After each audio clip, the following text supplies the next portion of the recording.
وجعلنا بينهم وبين القرى التي باركنا فيها قرى ظاهرة وقدرنا فيها السير سیروا فيها ليالي وأياما آمنين۔ اور ہم نے ان کے درمیان اور اس بستی کے درمیان جس میں ہم نے برکت نازل کی ہے بہت ساری بستیاں بنائی تھیں جو کھلم کھلا جو ظاہر ہو رہی تھیں، اور ہم نے اس میں چلنے کے لیے ایک مناسب انداز بنایا تھا، اور ہم نے ان سے کہا تھا کہ تم اس میں چلو راتوں کو اور دنوں میں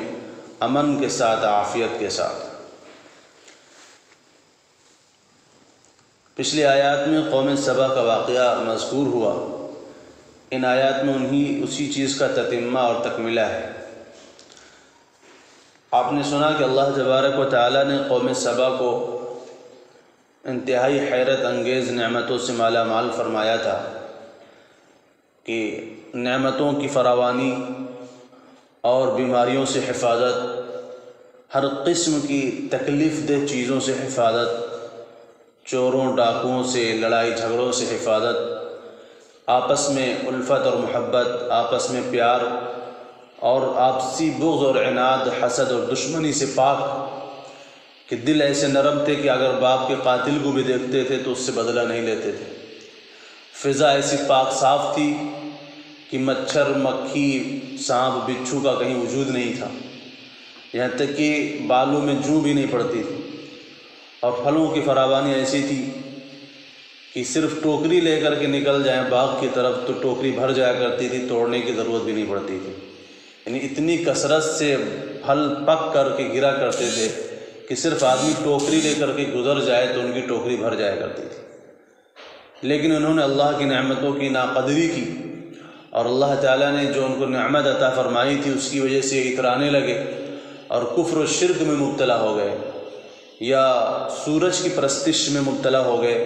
تو اللہ تعالیٰ نے ان کی اس نعمت کو بدل کر کے عذاب میں ان کی نعمت کو عذاب سے بدل دیا۔ اور اللہ تعالیٰ کہتے ہیں ذَلِكَ جَزَيْنَاهُمْ بِمَا كَفَرُوا، ہم نے جو کچھ بھی ان کے ساتھ کیا ان کے کفر کی وجہ سے، ان کی ناشکری کی وجہ سے، وَهَلْ نُجَازِي إِلَّا الْكَفُورَ، اور ہم ناشکروں کو، کافروں کو اسی طرح بدلہ دیا کرتے ہیں۔ اگر مومن بھی اللہ کی نعمتوں کی ناشکری کرے تو علماء کہتے ہیں کہ کچھ چیزوں سے محرومی ہو جاتی ہے۔ اللہ تعالیٰ مومن کو جلدی عذاب تو نہیں دیتے ہیں، البتہ علماء نے لکھا ہے کہ اس کو ایک تو یہ کہ عبادتوں سے محرومی ہو جاتی ہے۔ انسان کو اللہ نعمتیں دے رہے ہوں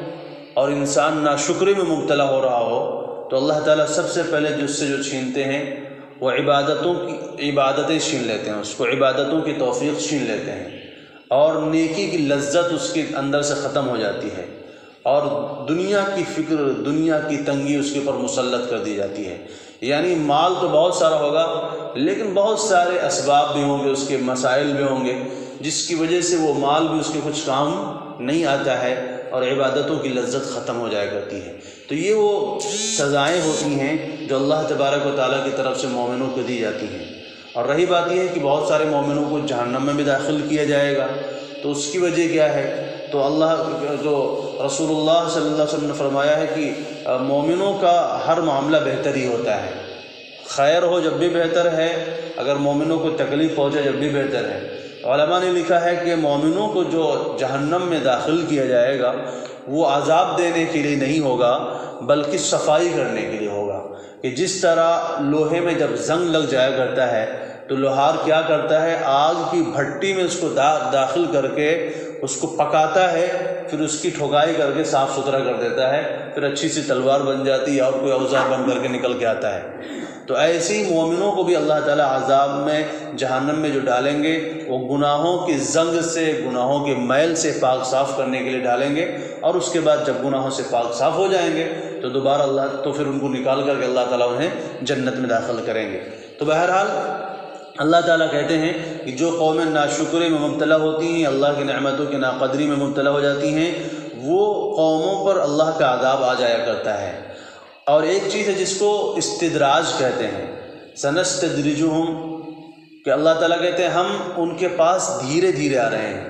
استدراج کہتے کسے ہیں؟ رسول اللہ صلی اللہ علیہ وسلم نے خود بتایا ہے کہ جب بندہ گناہوں میں مبتلا ہو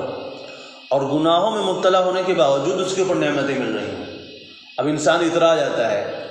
اللہ تعالیٰ کے ثم بدلنا مکان السیئۃ الحسنۃ حتی عفوا وقالوا قد مس آباءنا الضراء والسراء فأخذناهم بغتة وهم لا يشعرون، کہ اللہ تعالیٰ کہتے ہیں کہ ہم پہلے تھوڑی سی حالات ڈالتے ہیں، کچھ مشکلات پیدا کرتے ہیں، مالی تنگیاں ڈال دیتے ہیں، صحت کی پریشانی ڈال دیتے ہیں، بہرحال اس کے بعد پھر ہم ان کو نعمتوں سے نواز دیتے ہیں۔ ثم بدلنا مکان السیئۃ الحسنہ، تکلیفوں کی جگہ ہم خوشیاں ہی خوشیاں دے دیتے ہیں، راحت ہی راحت، آرام ہی آرام۔ اب وہ کیا کہتے ہیں، ارے یہ تو جو تکلیفیں گزری وہ ہمارے باپ داداؤں نے کاٹی، ثم بدلنا مکان السیئۃ الحسنۃ حتی عفوا وقالوا قد مس آباءنا الضراء والسراء، ہمارے باپ داداؤں کو یہ تکلیفیں پہنچی تھی، اب ہمیں کچھ نہیں ہونے والا ہے، لہذا وہ قومیں اترانے لگ جاتی ہیں، وہ اللہ کے حکموں کے خلاف بغاوت کرنے لگ جاتی ہیں۔ فأخذناهم بغتة، اللہ تعالیٰ کہتے ہیں پھر ہم اچانک پکڑ لیتے ہیں، پھر اچانک ان کی پکڑ کرتے ہیں اور پھر کوئی بچا نہیں پاتا۔ تو اسی کو رسول اللہ نے فرمایا ہے کہ اگر بندے کو یہ دیکھو، کسی بندے کے بارے میں تم دیکھو کہ وہ تو نافرمانی پہ نافرمانی کر رہا ہے، اللہ کی اطاعت سے کوئی مطلب نہیں، اللہ کی عبادت سے کوئی مطلب نہیں، اللہ تعالیٰ سے کوئی لینا دینا ہی نہیں اس کو، اور اس کے باوجود اس پر نعمتوں کی فراوانی بڑھتی جا رہی ہے، اللہ کی نعمتیں اس کے اوپر اضافہ ہی اضافہ ہوتا جا رہا ہے، تو پھر سمجھ لو کہ یہ استدراج ہے۔ رسول اللہ صلی اللہ علیہ وسلم نے فرمایا یہ استدراج ہے۔ مطلب کیا ہے کہ اللہ تعالیٰ اس کو ڈھیل دے رہے ہیں، جس طرح آدمی جب مچھلی کا شکار کرنے جاتا ہے تو جب ڈوری پانی میں ڈالتا ہے تو مچھلی جب اس چارے کو کھانا شروع کرتی ہے تو آدمی تھوڑی دیر ڈھیل دیتا ہے اس کو کہ اچھے سے اس کے منہ میں پھنس جانے دو، اس کا کانٹا جو ہے حلق میں اچھے سے پھنس جائے، پھر ایک بار کی کھینچتا اور مچھلی باہر آ جاتی ہے۔ تو اللہ تعالیٰ کہتے ہیں ہم بھی استدراج کرتے ہیں، سنستدرجہم من حیث لا یعلمون، ہم ان کی پکڑ کریں گے لیکن ایسی جگہ سے پکڑ کریں گے کہ یہ سوچ بھی نہیں سکیں گے کہ میرے اوپر بھی عذاب آ سکتا ہے۔ تو اس لیے صحابہ کرام گھبرایا کرتے تھے، جب صحابہ کرام کے اوپر نعمتوں کی فراوانی ہو جاتی تھی اور کوئی مصیبت نہیں آتی تھی تو وہ گھبرایا کرتے تھے، ڈرتے رہتے تھے، کہتے تھے ایسا تو نہیں کہ اللہ تعالیٰ ہمیں ڈھیل دے رہے ہوں، لیکن ہم اترانے لگ جاتے ہیں، ہم تو یہ سمجھتے ہیں بس اللہ کی نعمت آ رہی ہے، اس کا مطلب ہے کہ ہم ہی بس اللہ کی نظر میں بہتر ہیں، اسی لیے اللہ ہمیں دے رہا ہے، وہ فلاں بندہ بیمار رہتا ہے، یہ وہ ہے، اس کو مالی پریشانی تنگی ہے، اس کا مطلب وہ بندہ بڑا بیکار آدمی ہے اللہ کی نظر میں، اس لیے اس کے اوپر حالات ہیں۔ حالانکہ آپ جانتے ہیں کہ رسول اللہ صلی اللہ علیہ وسلم فرماتے ہیں کہ دنیا میں اللہ تعالیٰ بندے کے اوپر حالات اس لیے ڈالتے ہیں تاکہ آخرت میں اس کے مقام کو اونچا کر دیں۔ کچھ لوگوں کو اللہ تعالیٰ دنیا میں اللہ تعالیٰ عیش و آرام اس لیے عطا کرتے ہیں تاکہ آخرت کے عذاب میں ان کو مبتلا کریں، اور کچھ لوگوں کے اوپر اللہ تعالیٰ دنیا میں تکلیفیں اس لیے ڈالتے ہیں تاکہ آخرت کی نعمتوں میں اللہ تعالیٰ ان کے لیے اضافہ کریں۔ تو بہرحال ہمیں خود اپنے اوپر غور کرنا ہے، ہر ایک کا اپنے اوپر فیصلہ کرنا ہے کہ اللہ کی جو نعمت ہمیں مل رہی ہے یہ نعمت ہمیں کس طرف لے کر کے جا رہی ہے۔ اگر ہمیں ملنے والی نعمت اگر اللہ کی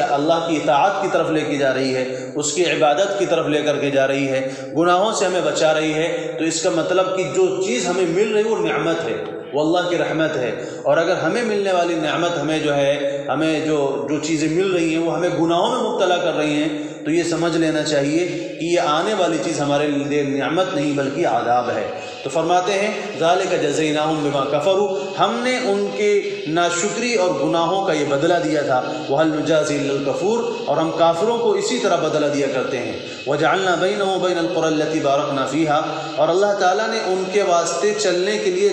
میں نے کل بھی بتایا تھا کہ جب یہ سفر کیا کرتے تھے تو اللہ تعالیٰ نے موقع سے بستیاں قائم کی ہوئی تھیں تاکہ ان کو سفر کی پریشانی نہ ہو، راستے کا خوف نہ ہو، رات میں بھی امن سے جاتے تھے، دن میں بھی امن سے جاتے تھے، نہ ڈاکو کا خطرہ نہ چوروں کا خطرہ۔ حالانکہ آپ جانتے ہیں کہ عرب میں کتنی زیادہ ڈاکے پڑتے تھے، قبیلے کے قبیلے لوٹ جایا کرتے تھے، خاندان کے خاندان تباہ ہو جایا کرتے تھے، بلکہ بہت سارے قبیلوں کا ان کی معاش بھی جو ہے لوٹ مار تھی، وہ لوٹ مار ہی کرتے تھے جب بھی کھاتے تھے، اگر لوٹ مار نہ کرے تو بھوکے مر جائیں، اس لیے وہ دیکھتے رہتے تھے کہ کہیں کوئی قافلہ جا رہا ہے تو اس کے اوپر حملہ کر دیا، جو کچھ مال اس سے چھین لے کر چلے آئے، کچھ لوگوں کو مارنا پڑ گیا تو مار بھی دیا اس میں، تو یہ ان کا کام تھا۔ لیکن اللہ تعالیٰ نے ان کے لیے کیا انتظام کیا تھا کہ موقع سے بستیاں تھیں، اس لیے یہ صبح دوپہر کو چلتے تھے تو شام کو آنے سے پہلے بستی مل جاتی تھی، شام کو چلتے تھے تو رات میں آنے سے پہلے جو ہے ان کے لیے بستی مل جایا کرتی تھی، جہاں پر یہ آرام سے جا کر کے قیام کرتے تھے، ٹھہرتے تھے، کھاتے پیتے تھے، اس کے بعد آرام سے چلتے تھے، یعنی نہ راستے کا خوف نہ صحت کا کوئی مسئلہ۔ تو انہوں نے کیا کہا، اے اللہ ہماری بستیوں میں دوری پیدا کر دیجیے، مزہ نہیں آ رہا ہے ہمیں، سفر کی تکلیفیں محسوس نہیں ہوتی ہے، یعنی اللہ اگر عافیت دے رکھا ہے اللہ نے تو اس کے بدلے عذاب نہیں مانگنا چاہیے، مشکلات نہیں مانگنی چاہیے، جیسے بنو اسرائیل نے کیا تھا۔ ان کے اوپر اللہ تعالیٰ نے من و سلوہ نازل کیے تو کہنے لگے ہمیں پیاز کھلائیے، لہسن کھلائیے، فلاں کھلائیے۔ اللہ تعالیٰ ان کے لیے من و سلوہ بھونی بٹیرے دے رہے ہیں، اللہ تعالیٰ ان کے لیے حلوہ اتار رہے ہیں آسمان سے، شاندار قسم کی غذا اللہ تعالیٰ دے رہے ہیں، اور یہ کیا مانگ رہے ہیں؟ لہسن پیاز مانگ رہے ہیں۔ تو اللہ تعالیٰ نے کیا کہا کہ تم نے استبدلتم اتستبدلون الذی هو ادنی بالذی هو خیر، کہ تم بہتر کے بدلے حقیر چیز کو مانگ رہے ہو۔ تو اللہ تعالیٰ نے ان کے لیے بھی کیا رکھا تھا، جگہ جگہ سے بستیاں تھیں تو کوئی ٹینشن نہیں تھی، کیونکہ محسوس ہی نہیں ہوتا کہ ہم سفر کرتے ہیں، راستے میں چلیں، کہیں جنگلات ہوں، کہیں خطرہ ہو، کہیں پر شیروں کا حملہ ہو، کہیں پر ڈاکوؤں کا حملہ ہو، تو ہم کو بھی تھوڑا وہ محسوس ہو کہ ہمیں کیسے چلنا ہے، خدام کو ساتھ لے کر کے، فوج کو ساتھ لے کر کے چلنا ہے۔ تو بہرحال اللہ کی نعمتوں کی انہوں نے ناقدری کی، اسی کو اللہ تعالیٰ پر ذکر کر رہے ہیں کہ ہم نے ان کے درمیان اور اس بستی کے درمیان جس میں ہم نے برکت عطا فرمائی۔ یہاں پر برکت والی بستی سے مراد ملک شام ہے، کہ اللہ تعالیٰ نے ملک شام کے بارے میں فرمایا کہ یہ برکت والی بستی ہے، اس زمین کو اللہ تعالیٰ نے انبیاء کی سرزمین بنایا ہے۔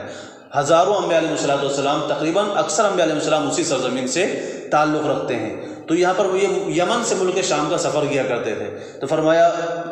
بین القری التی بارکنا فیہا قرى ظاہرہ، ہم نے اس بستی کے درمیان جس میں برکت عطا کی ہے، ہم نے کھلے ہوئے بستیاں ان کے لیے بنائی تھی، اور ہم نے اس میں چلنے کے لیے بھی مناسب انداز اپنایا تھا۔ سیروا فیہا لیالیہ، اور ہم نے ان سے کہا تھا کہ اس میں امن کے ساتھ رات اور دن میں چلتے رہو۔ فقالوا ربنا باعد بیننا وبین اسفارنا، تو کہنے لگے ہمارے رب ہمارے سفروں کے درمیان دوری پیدا کر دیجیے۔ وظلموا انفسهم، اور انہوں نے اپنی جانوں پر ظلم کیا۔ فجعلناہم احادیث، تو ہم نے ان کو افسانہ بنا کے رکھ دیا،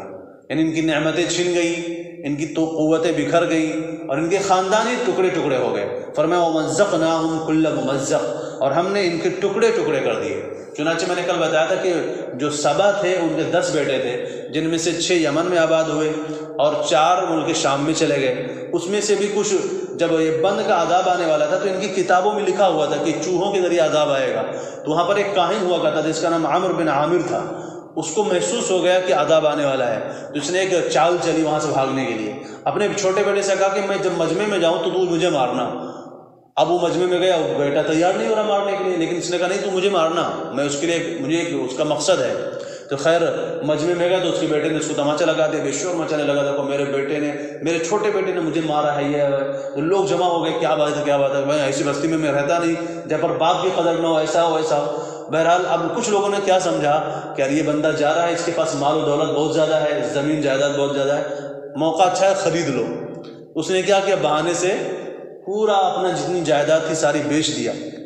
اس کے بعد جب اپنے اولاد کو لے کر جانے لگا تب لوگوں سے کہا دیکھو میں جا رہا ہوں اور تم بھی نکل لو یہاں سے، اب اللہ کا عذاب آنے والا ہے، بند ٹوٹنے والا ہے، خیریت چاہتے ہو تو نکل جاؤ، اگر امن چاہتے ہو تو بصرہ چلے جاؤ، اگر مضبوط سواریاں چاہتے ہو تو مدینہ چلے جاؤ۔ تو بہرحال کچھ لوگ بصرہ چلے گئے جس کو غسان کہا جاتا ہے، ملک شام میں ہے، کچھ لوگ یثرب یعنی مدینہ چلے گئے۔ پہلے مدینہ کا نام یثرب تھا، مدینہ کے اندر بڑی گندگی ہوا کرتی تھی اور بہت زیادہ بیماریاں ہوا کرتی تھی، اس لیے اس کو بیماریوں کا اڈہ کہا جاتا تھا۔ لیکن جب رسول اللہ صلی اللہ علیہ وسلم مدینہ تشریف لے گئے، بہت سارے صحابہ بھی بیمار ہو گئے، یہاں تک کہ صحابہ افسوس کرنے لگے کہ ہم یہاں کیوں آئے۔ تب رسول اللہ صلی اللہ علیہ وسلم نے اللہ تعالیٰ سے دعا کی کہ اللہ تعالیٰ اس کو پاک صاف کر دے اور اس کو طیبہ کر دے، پاکیزہ بنا دے، اور اس کی جو گندگی بیماری جو کچھ ہے اس کو